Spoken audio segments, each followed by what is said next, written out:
The idea of the Islamic Antichrist, which has gotten a lot of attention from both experts and fans, is one of the most interesting things to come up in recent years. There are reports that the Islamic Antichrist has been found chained in Yemen. If true, this would be a shocking find. People are talking and arguing a lot about this shocking news and what it means for the Islamic world and the rest of the world. This is because people are trying to figure out what it all means. In this video, we'll learn more about the Islamic Antichrist, what was found in Yemen, and what that means for how we think about the end of the world in Islam. So subscribe to our channel now and hit the bell icon for more updates. Let's get into the video. According to the Islamic prophecy regarding the end of the world, some believe that the Islamic Antichrist, also known as the Dajjal, is at this very moment being held hostage on an island. A new piece of information regarding the location has been uncovered. When Muhammad first began practicing Islam, his companion Tamim al-Dari was there to support him. Soon after, Muhammad began to seek his advice, particularly on matters about public prayer. As a result of Muhammad's heeding of his advice, oil lamps were first installed in mosques. Because of his encounter with the Dajjal, also known as the Islamic Antichrist, who is held captive on an island, Tamim al-Dari is most well known, and it is for this reason that he is referred to as the Intrepid Traveler. Tamim al-Dari also got his moniker from this event. They had just set sail towards the open ocean on a ship when they became trapped at sea for many weeks due to a storm. They were eventually driven to an uninhabited island by the storm, where they boarded a more manageable boat and made landfall.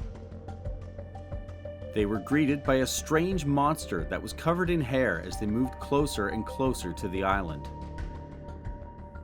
They inquired as to what it was, and it replied by stating that its name was Al-Jesus. It was said that there was a man on the island who had expressed a wish to meet with them in person. Over 30 of Tamim al-Dari's closest friends were there. It is an intriguing portion of the Quran that was found to have verses from the Quran etched on top of passages from the Old Testament. The material that was there initially was taken from the book of Deuteronomy. However, the Quran was written on top of it. This is evidence of the circulation of different civilizations as well as religious writings throughout the region. Furthermore, there is a fascinating reality concerning the Hajj and the Quran, which will be emphasized in the next lines of this article: the traditions and practices of Islam. There was a very peculiar occurrence that took place involving Muhammad's son-in-law and his father-in-law. Uthman, who in actuality was Muhammad's son-in-law, issued a call to anyone who had writings of the Quran or who had passages of the Quran memorized to write it all down and send it to him. Uthman was the one who issued the call. They had the intention of copying it and creating one entire Quran, but before they could do so, they burned every single copy of the Quran. They destroyed every other copy of the Quran that had been written by individuals and sent to him to create the new one, which is something that we did not find in any of the original Bible manuscripts that we examined. The Prophet Muhammad's prospective father-in-law at the time of his death, Abu Bakr, engaged in the activity of a similar nature with regard to the Hadiths. Aisha. According to Abu Dalas, Muhammad's wife is the one who related the tale to him. Monument was erected by Abu Bakr in honor of the Hadith teacher who gathered 500 Hadiths from Muhammad after an agonizing night during which he requested Aisha to recite to him the Hadith that she was familiar with, which she did. Abu Bakr then gathered the Hadiths and burned them. Aisha was indeed Muhammad's wife, and Abu Bakr's memorial to the Hadith instructor, who acquired 500 Hadiths from Muhammad after a night of anguish and begged Aisha to recite them, is a monument to her. Aisha asked him why he burned them, and he responded by saying that he feared he would die with the words on him, and they would be full of his words that he trusted, but it would turn out that it was not what he said, and I would have relayed them incorrectly, so we have gathered 500 hadiths, or oral histories that the majority of Muslims considered to be authentic today, and intended to burn them all. He said that he feared he would die with the words on him. One who denies that Jesus is Christ is a liar, according to verse 22 of John chapter 2. And the one who denies both the Father and the Son is the Antichrist, according to the Bible. The history is only revealed when the original documents are gathered and burned. Examine the prophecies once more.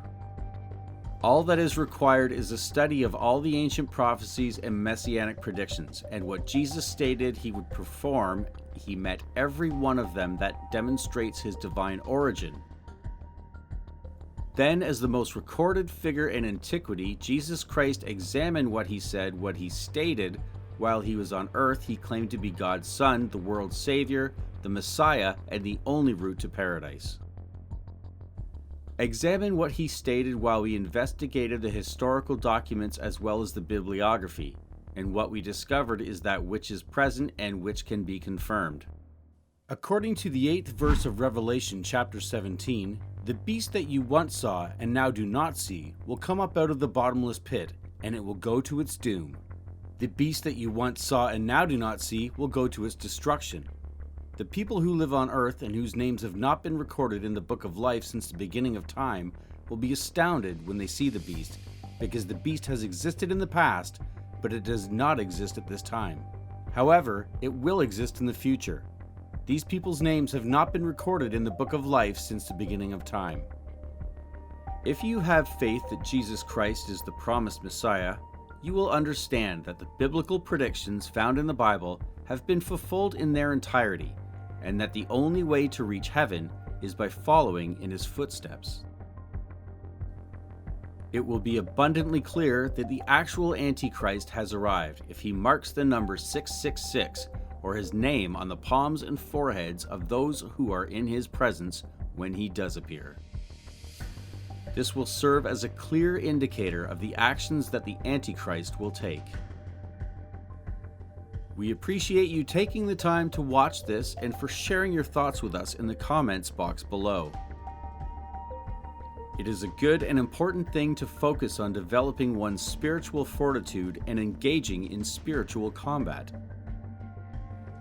There are some great subjects covered here. Surely we will cover them in the next video.